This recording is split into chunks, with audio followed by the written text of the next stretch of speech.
Okay, so this is my electric go-kart I built this weekend. It's basically wooden construction with two caster wheels in the front.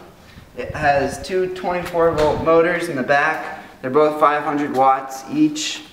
But actually this one's 750 watts, but I'll be running it at 500 watts. These batteries are going to be 24 volts in total, and these are going to be connected in parallel. They'll be connected in parallel, so the two pairs will be connected in parallel, giving me 24 volts. I've added a brake light to the back. I've got a lawn chair as a chair for it. So yeah, and then these two wheels here came off of an electric scooter.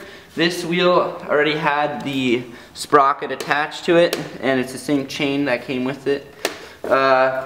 This wheel, however, was the front wheel. It's identical, except that one didn't come with the sprocket. This one has its own sprocket that I had to attach.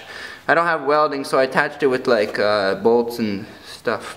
So the back here, the batteries are resting on a wooden platform here.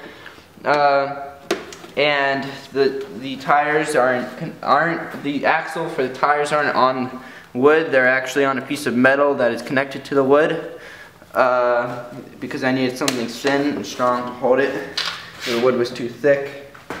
What else is there? I also made sure that everything, most of the weight and all the components were mostly in the back. That way the front, because these front wheels aren't pneumatic tires, so they're just plastic. They have a little bit of suspension, but nothing really. So the idea is that when I hit a bump, it'll be able to float over it a lot easier than having all the weight there and then having a huge crash.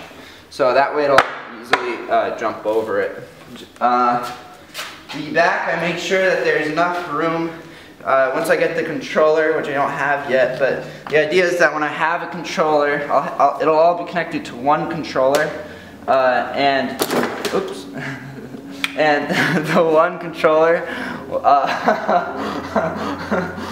one controller will be connected to these two. Will be connected to these four batteries, and it'll still be 24 volts. That way, the single motor input will be, or output rather, would be going to one motor, but I'm going to connect it to two motors. And then when I want to turn, I'm going to say I want to turn this way. I'm going to keep this motor on, turn this motor off with a switch, and then I'm going to apply brake onto this one. That way, this one will spin like this.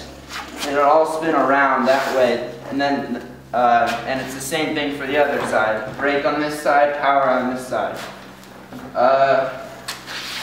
Yeah, that way I only need one controller because I don't want to have two controllers if I don't need to. But yeah, that's basically it. I'll post more videos later.